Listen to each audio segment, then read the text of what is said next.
America, my name is Osei-Frimpong. I come to you every Thursday about this time, and I'm on the road, but I want to give my people a video lest they be in withdrawal. And I know, listening to the video sometimes reprograms your brain so you become addicted, and then you don't feel right unless you get your weekly dose of the truth. And that's what I'm trying to give to you every Thursday. And I want to talk to you about raising kids in a world of sharks. So what does it mean to be raising kids in a world of sharks? A lot of people think bullies come in the form of like people jumping you for your lunch money. But no, there are rich bullies too. And it's another form of bullying that's just as bad. This is one reason why I wouldn't send my kids to a fancy school with a bunch of fancy kids who are a-holes in a different way. So they won't jump your kids for lunch money. They'll just treat them like trash, whether it's going to be racialized or just classist. Um, I don't want my kids around other kids who will treat them like trash. That's not, you don't get around that at a fancy school. You just get it in a different way.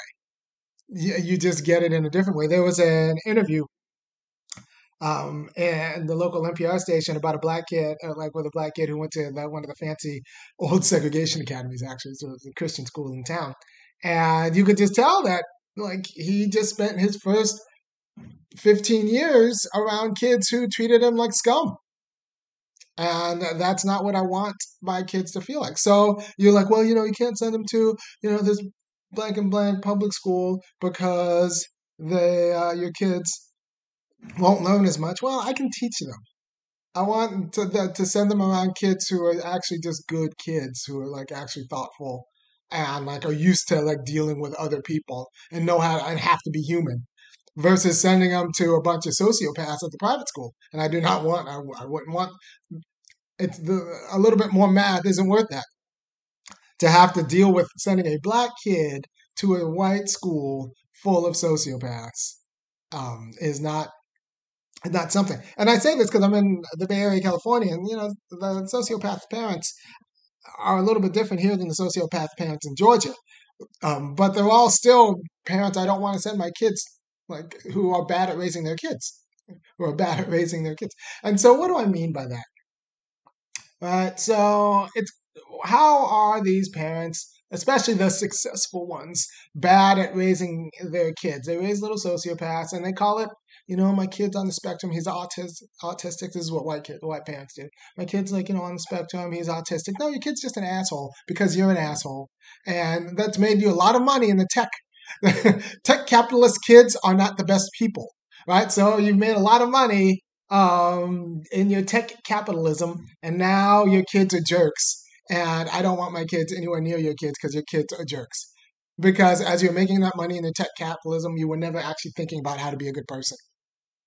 You didn't have the wisdom. You're too busy making money and coding. And so your kids are brats, and I don't want my kids anywhere near your kids, right? Because your kids are brats. They're like awful humans and sociopaths. So, these are the whites who say this. The whites say, "My kid has autism." No, your kid's a self-absorbed jackass because you don't know how to parent. And then you go to the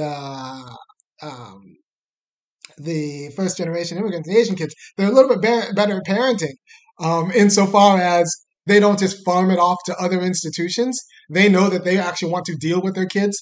So they can't have their kids be a total jerk because they can't have their kids be a jerk to them.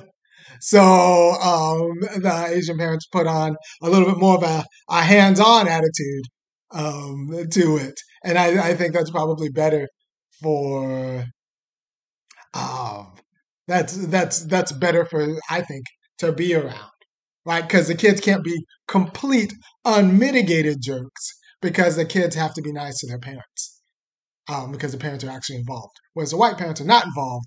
So the kids, they just kind of farm off all of their parenting onto institutions, so the kids can be unqualified jerks.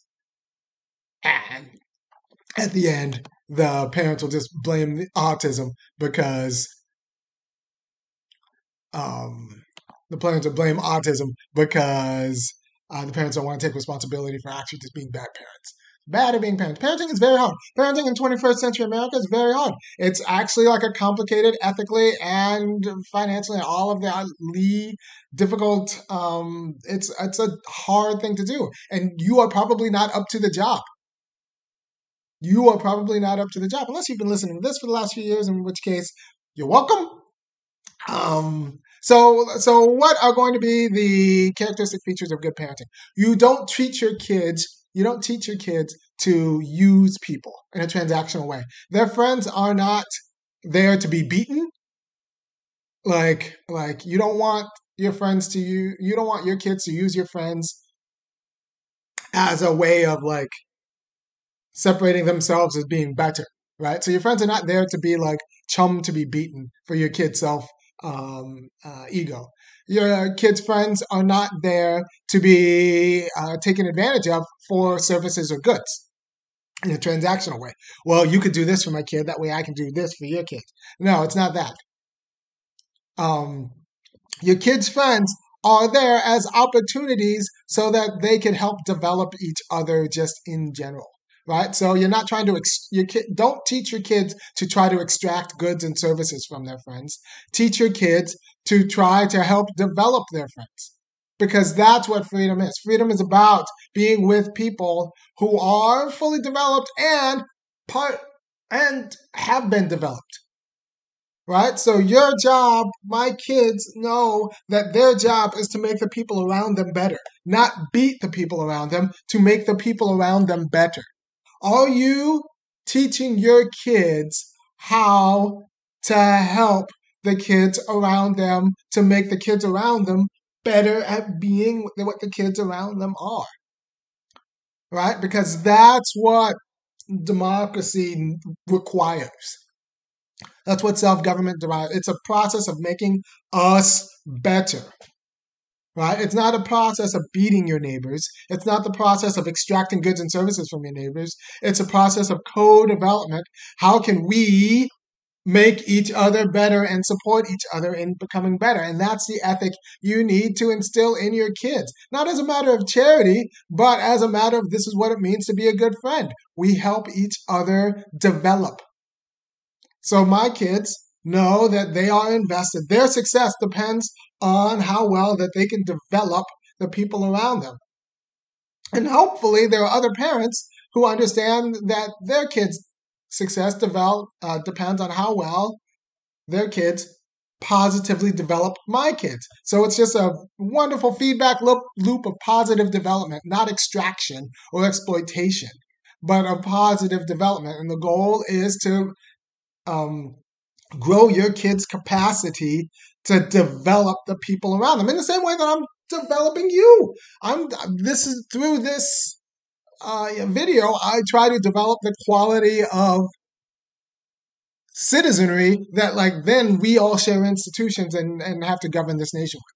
Right? So I do this to help you become better at being you, and we all win. And that allows me to be a better me.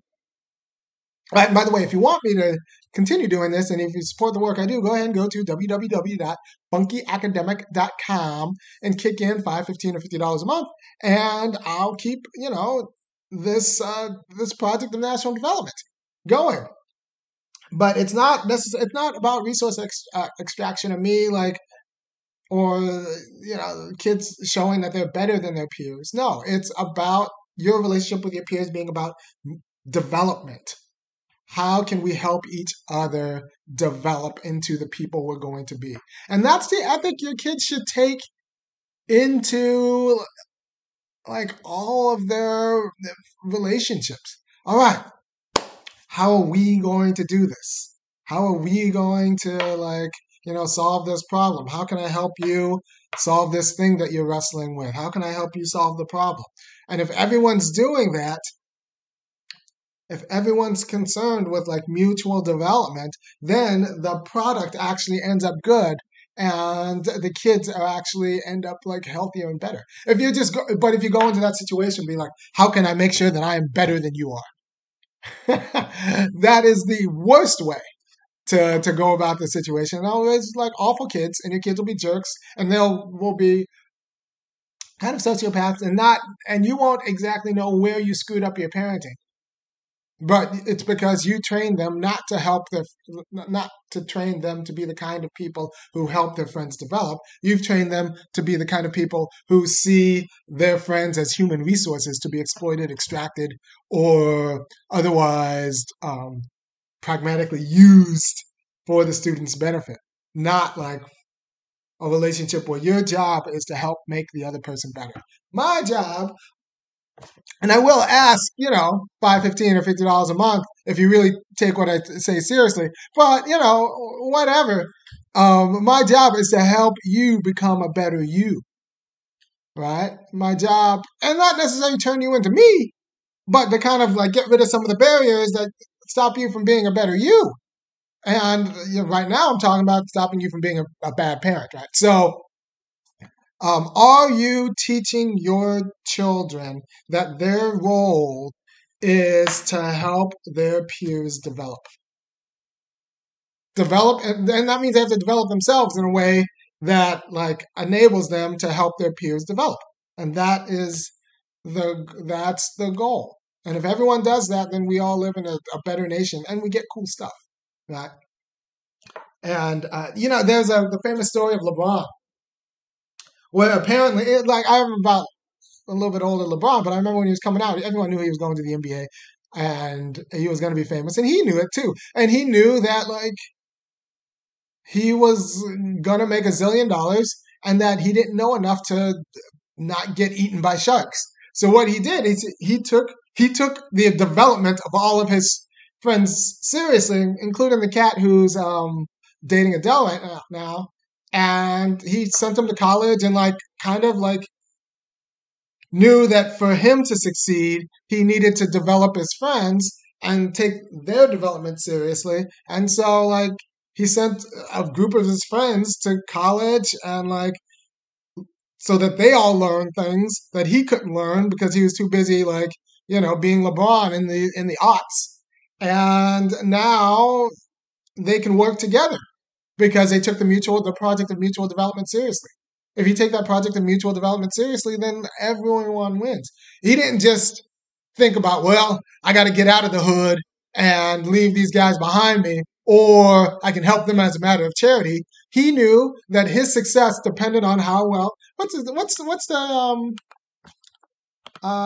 friend's name? The guy who's dating Adele, boyfriend. Rich Paul, right? So he's like a big sports agent, big sports agent because he was LeBron's friend, and LeBron hooked him up. Um, and that's what I mean. That's what he takes. Like LeBron James made his inner circle. And he created his inner circle. He didn't think about beating his inner circle. He created his inner circle. And because he created his inner circle, they all like can help each other build, right? So that's how you think about friendship, not people to beat, but to help mutually develop. Like, how do we help each other develop? And like, so you don't create sharks who just want to feed on everyone. You create people whose like number one concern is like understanding that their development depends on the mutual development of others. And that's different from like the people who say like, well, I just want winners who are already winners. Like, no. Like that's bad for a few different reasons. Because they might win through means that are unbecoming. Right. So you have to understand that there are lots of ways to be worried about your kids' friends and to screw up parenting. And just thinking that you want them to be around high achievers who then treat your kid like trash is not a secret to success. Or, um, people who just haven't actually thought about what it means to be with other people. Right? So, you know, If you think, well, I'll send my kid to the best scores because of the best school because of the test scores, especially if you're a black kid sending your kid to a white school because of the test scores, like that's a tax. There's going to be a non-obvious tax that that black kid pays, and just know that I hope you factored that in. I've hoped you factored that in. That like the test scores might be high, but they're going to treat your kid like crap. Or your kid might be confused about what it means to be black, and that's another form of confusion that's inappropriate. Um, so just be careful and don't raise a jerk, and understand that parenting is actually it takes a cultural sensitivity that is and wisdom that is we don't talk about. We just think just because you have kids and if you have kids with money, you'll just do it well. But no, you're probably just raising a jerk. You might just end up raising a jerk and can't be surprised when you raise a jerk. Or if you're white, you send it to other people and then you're surprised when other people raise your kid through all these institutions, and your kid's a jerk. So you did that, right? They'll be like, I don't know how my kid ended up being such a blank and blank. Well, it's because you didn't actually take parenting seriously. You were bad at parenting. And now your kid's in rehab, or now your kid's a jerk, and that's all your fault. It's all your fault. I don't know how my kid became some Trump supporter, black and black white supremacist, blah blah blah. Well, it's because you phoned in parenting. You didn't take the most important parts like seriously. You thought if you raised like a sociopath engineer, it would be fine because he'd be rich. No, it's a sociopath engineer who now like is like awful to be around and has married like a vapid spouse who's awful to be around because that was the only person who would marry the sociopath engineer that you raised, right? So lots of people bad at raising kids and then are surprised when since they were bad at raising kids, their kids are actually like not anyone wants to be around. Right? And what's the key? The key is instilling the sensibility that you don't want your kids to exploit their friends. You don't want their kids to have a transactional relationship with their friends. You want your kids to understand that to be in a relationship with someone is to be in a relationship of mutual development. Like we help each other become better at what we are, and we teach each other. And that's what it is to be in a relationship with someone. Not just get something from someone, but actually teach them.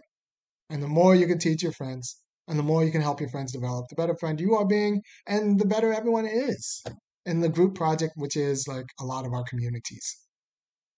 That's the work. So if you're just teaching your kids to consume and then move on, or lord over beat the lessers, then you're failing at like I think the most important thing in your life. And then don't be surprised when those kids are jerks to you. Because that's how you taught them to be. Those are the priorities you gave them. All right, so I hope that's been clear. I hope I've been clear. Um, and if you're white and you're watching this, your job is just not raise a snob. Your job is to just not raise a snob, which is a whole job for a lot of you whites. A whole job is for you to not raise a snob. Do not raise a snob. And also, don't raise a kid you're gonna have to bail out of rehab. Which apparently, like I said, a lot of white people are bad at this. They're bad at not raising snobs. They want their kids to be a success, and then they're surprised when success turns him into a snob. But then they say, like, well, he's autistic. No, he's an asshole because you raised him that way. By the way, I will end with a quick story about Nicholas Lehman's book, The Big Test. I read it probably about 10 years ago. Nick Lehman, The Big Test. It was about the SAT. And he starts off with just talking about the history of Groton and Choate and how they fulfilled a very particular niche. And that niche was the sons of industrialists who were themselves either jerks or loafers. And the sons knew that they could be huge jerks and loafers and still be rich because it was oligarchy, right? So they could either be jerks or they could be loafers and they'd still be rich. And that posed a problem because the parents were not very good at being parents, so they would never say no to the sons or impose any sort of discipline on the sons. And so the sons would be like awful, awful humans. And so to save that, they really funded these schools, these prep schools, to help de-jerkify and give their kids a sense of like noblesse oblige, or their kids a sense of like duty and responsibility to the systems that allowed them to be so affluent, lest the kids be jerks and either jerks or loafers, right? Because there wasn't the material incentives to not be a jerk or a loafer because they would always be rich. The kids would always be rich. And so if you just say like, well, if they don't work hard, they'll be poor. No, if they don't work hard, you're going to bail them out because that's what you do. They're your kid. You're going to bail them out, right? And if they're jerks, well, society will punish them. No, they won't because they're rich and society needs their money, so they'll just buy the support they need, right? So you have to understand that's what's at issue, and we're still with that problem. That was a problem that was 100 years ago, and we're still with that problem now. Now it's tech money. So tech money is a little bit. Those jerks really are raising like morally dubious jerks because they associated success not with they associated success with just money, right? So and working hard in this morally dubious sphere in order to make more money. So it's not even mitigated by the church or even race. It's just like more vulgar than that. And so they just are raising kids who are awful humans, who are trained to be awful humans, and then are surprised that they're awful, and surprised that people like me don't want to be around their awful kids. I do not want to be around their awful kids because their awful kids are awful, and I don't want their kids, awful kids, to be around my awful kids because I'm at least as worried about bullies from rich bullies than I am poor bullies. Like yeah, I, for many reasons, I'm very happy at my kids' public school, even though I wish, um, the content was a little bit richer. But I can fulfill that content. I know that when they go there, the kids there are not snobs and are not bullies in that way, in the same way that like they would be if I went to like a you know bougie private school. All right. Thank you for your time. I will see you next week when I'm back in my regular setup, and we'll talk about something completely different. I wanted to talk. By the way, National Champions. Good movie. It's about a football team organizing, a college football team organizing, but it's also about a philosophy professor. So I think it's actually the movie you should see. A lot of people are watching Don't Look Up. I guess you could see that. That was a satire, or it was whatever. National Champions, I think, is the movie you should see because it talks about exploited labor and lays it out in I think, pretty good way. Pretty good way. All right, thank you for your time, and I will see you next week.